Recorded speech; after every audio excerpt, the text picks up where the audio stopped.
México. Bienvenidos a su noticiero El Amanecer de la Historia. El día de hoy abordaremos los temas de la llegada de Cortés, la matanza de Cholula y las alianzas que tuvo Cortés con otros pueblos. De igual manera vamos a hablar también de otros temas, por ejemplo las alianzas de Cortés con otros pueblos, la victoria de los españoles sobre los aztecas, sistemas económicos, políticos, sociales y religiosos, el papel de la Iglesia en la Nueva España, aspectos culturales en la Nueva España y las reformas borbónicas.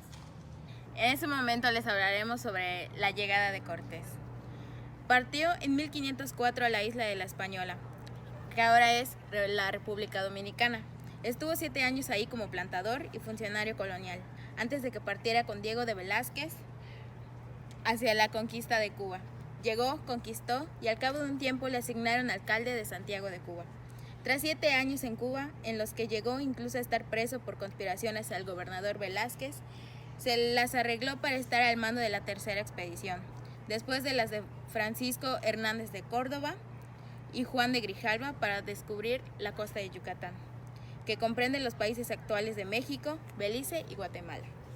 Partió de Santiago de Cuba el 18 de noviembre de 1518, pero no pudo abandonar las costas cubanas hasta el año siguiente, el 10 de febrero de 1519, haciendo parado en Trinidad por falta de recursos. En total salieron 11 naves, 111 marineros, 518 infantes, 3 arcabuceros, 32 ballesteros, 16 jinetes y 200 indios negros. Pues también vamos a comentar sobre la matanza de Cholula. La matanza de Cholula fue un ataque realizado por las fuerzas militares del conquistador español Hernán Cortés en su trayectoria de la Ciudad de México en Tenochtitlán en 1519.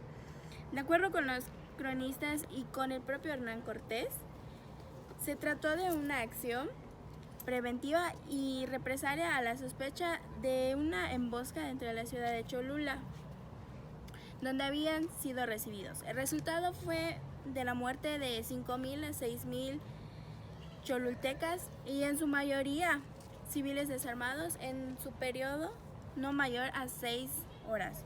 Los cholultecas habían sido fieles tributarios de los mexicas. Después de la acción militar y el apoyo de las ciudades, Estado del Valle de México y las fuerzas españolas se volvieron aliados de los conquistadores de los españoles. Otra matanza fue en el Templo Mayor. Fue un episodio de la conquista de México en que los españoles dieron muerte a los mexicas, o también llamados aztecas, en el momento en que estos se encontraban haciendo una ceremonia a sus dioses Tezcatlipoca y Huitzilopochtli.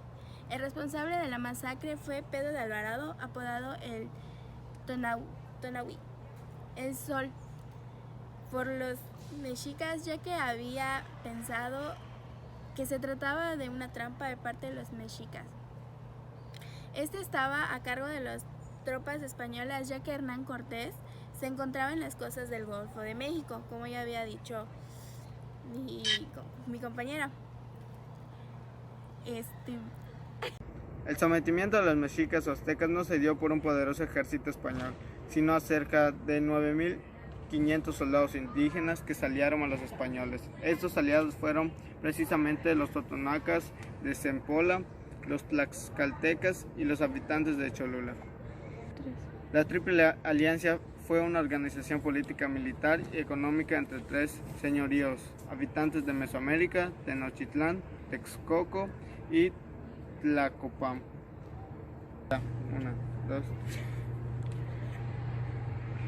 Entre sus pueblos sometidos estaban los totonacas de Zempoala, quienes tenían que dar como tributo a la Triple Alianza esclavos jóvenes para ser sacrificados en Tenochtitlán.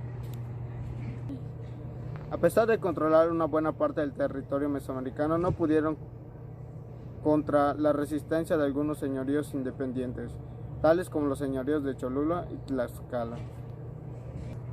Sin embargo, siendo el último el mayor que resistió, los mexicas, para castigar la rebeldía, les prohibió a los pueblos indígenas que estaban bajo su yugo. En poco tiempo, el conquistador se percató que los pueblos sometidos por los mexicas y sus enemigos podrían ser grandes aliados. para emprender la conquista de México, de la forma que pronto pactó con los totonacas de Zempoala, que eran tributarios sometidos, y emprendió su marcha a la capital mexica.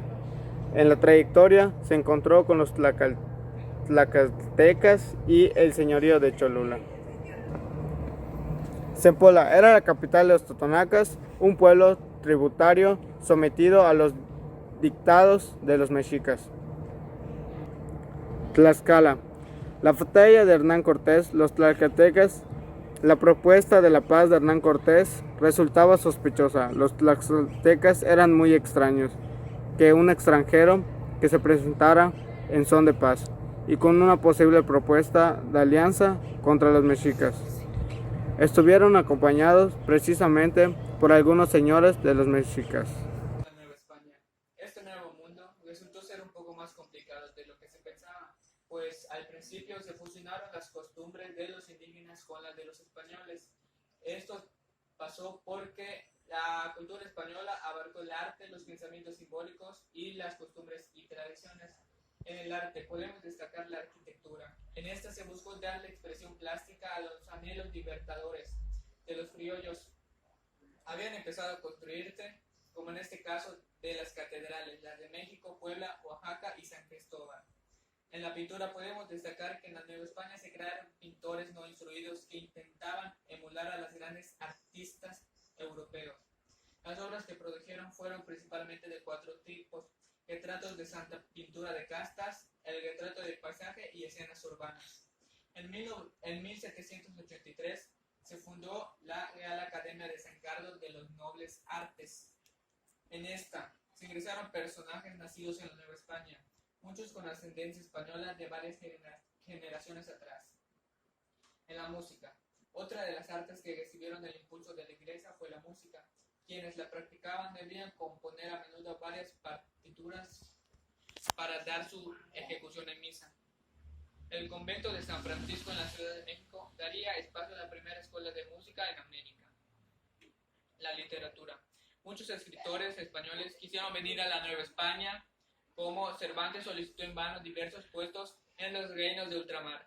El altísimo místico San Juan de la Cruz estaba ya preparado para salir, pero trágicamente falleció. Los españoles, al llegar a América con los criollos, fueron los que comenzaron a cultivar la poesía y el teatro, siempre de acuerdo a las formas usadas en el viejo mundo. Seguidamente les hablaré sobre la importancia de la Iglesia en la Nueva España. Iniciaré hablándoles sobre la evangelización de la Nueva España. Fue un proceso que implicó mediante la enseñanza de la religión católica en los territorios de la Nueva España. La religión católica fue un elemento clave en la expansión del Imperio Español y fue fundamental en un desarrollo posterior al ser la Iglesia Católica un aliado político de los españoles y los conquistadores. Justificaron en todo momento sus acciones expansivas en el derecho divino y la enseñanza de la fe católica para los infieles. Papel de la Iglesia económicamente y políticamente. El clero tenía la misión de no solo evangelizar, sino que tenía un monopolio de la educación de toda la sociedad.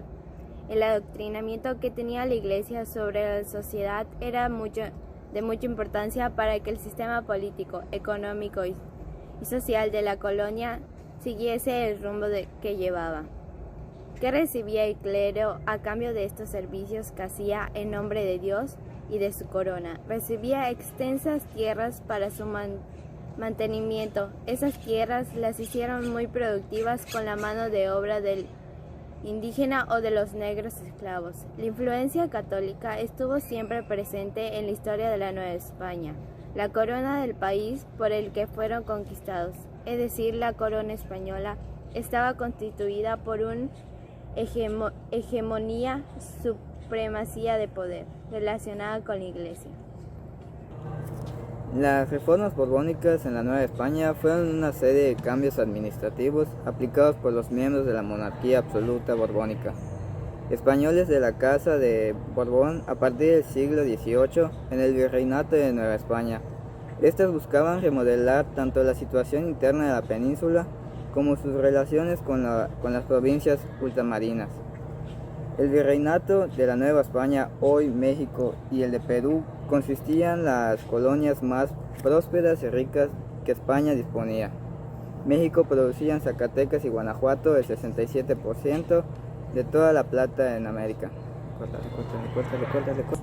Las riquezas que se encontraban mal distribuidas, como observó Alexander von Humboldt, México es el país de la desigualdad.